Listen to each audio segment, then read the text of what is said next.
If you met our next guest in a coffee shop, it'd be a safe bet that you would walk out with a new friend.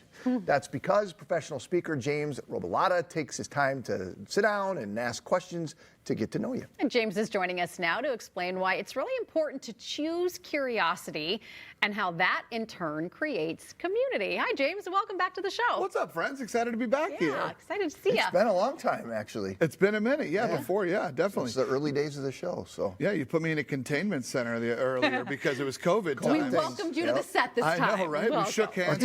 Aren't these chairs comfortable? It's real, top notch, yeah, for sure. All right, James, you talk about choosing curiosity. What do you mean by that? Yeah, absolutely. You know, a lot of times we hear a little piece of somebody's story and then we just write the rest of it, as opposed to actually hearing their story, right? And we do this because assuming is easier than learning, but just because it's easier doesn't mean it's right. And we miss these opportunities to connect and learn these little pieces about each other and kind of have those awesome, like, oh my gosh, you too, me too. Wait, you too, me too moments that build community. Well, and assuming you can do on your own time. You can have the short conversation with somebody and then replay the conversation in your head as you're driving home and assume things. Having that conversation, asking those extra questions does take time. It does. It does take a little bit more time, but we remember individuals who give us time. Yeah. Since we all know how valuable, all three of us are parents, we know the value of time. And when someone actually says, no, this is actually where I want to be right now, I'm going to ask you one more question, not to be nosy, but to be curious, we remember those individuals that just kind of stayed put because that's almost a disruption from normal conversation patterns today. So you're you're in line at the grocery store, you're at the coffee shop, like where's the time to strike up said conversation, and then what do you do if they're not receptive to your Yeah, for sure. Well, I'm the guy on the airplane who likes tapping your shoulders while you're wearing the earbuds. Yeah. So buckle up if I'm next to you, friends. Okay? No, I'm just kidding. I don't do that. I don't do that. But yeah, I mean, the best time to show up for individuals is, I think in our everyday conversations, we have the opportunity to go past how are you, right? Small talk is really painful, right? Oh my God, this elevator's so slow. I know, right? I know, right? I know. Okay, I got to go. But asking one more question is interesting. Even just saying something like, tell me more about that, right? Even if it's it could be passing by here in the studio. It could be at your local Lunds and Byerly's, whatever it is. But yeah, those little moments where we meet somebody and can ask one more question. Do you ever feel like people view that as like you being intrusive? And I'm just thinking about like with COVID, right? We all kind of got into our own little bubbles. That's why, it's weird. It's hard to do. Yeah, sometimes. Because you're risking something by throwing it out there. Right. And someone might be like, well, I don't want to share that with you. Or, well, what are you going to do with that information? Or why are you asking me that? And I think that we've all maybe not all of us, but I know a lot of people have kind of like conformed to this.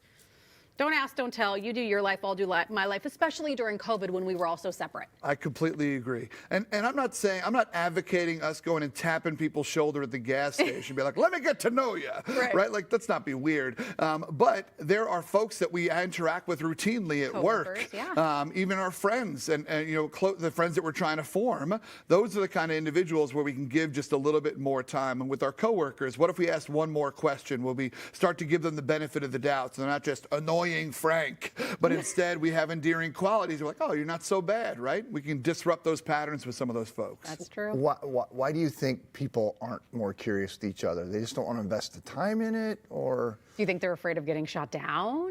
I think it could be all of the above, right? I think also here in Minnesota, right? Minnesota Nice is a really beautiful thing, but then it smacks into a wall at some point in time, right? Like the phrase that I'm from New York, right? And the phrase that I always hear as I'm trying to build community here is, we should get together sometime, which is just, it's just so sweet. But they never actually really mean it, right? Yeah. And part of the reason is because life is lifing.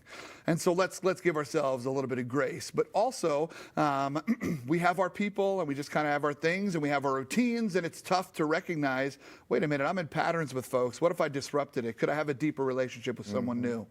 I think it's great when you're at the gym or if you're at a kid's sporting event, you're at the hockey rink, right? And you see these same parents over and over and over again, maybe extending that, having that extra question, making that relationship. I'm trying to do it at daycare right now, right? Like I'm trying to be that dad at daycare that's like, hey, Phil, good to see you. How you been? Tell me more about this, right? And just a little bit more, right? I'm not pulling Phil aside for a while of his kids crying, but just trying to ask one little more question just to be like, hey, fellow human being. I'm also a human being trying to struggle through the life with 3-year-olds. Right. Let's talk. I'm in a boat with you. We've Yeah, got a lot exactly. of similarities. Tell us a little bit about this clothing line, because you've been busy with this new line, and I love some of the sayings that you have on these shirts. Yeah, absolutely. Yeah, so I started this clothing line called Down to Talk, which is really for the wearer to adopt a mindset of curiosity. Right now, we're in a time where we're trying to figure out what's our mantra for 24 going to be, or what resolution are we going to make. And I want people to adopt the mindset of curiosity. What if I was a little more curious every single day?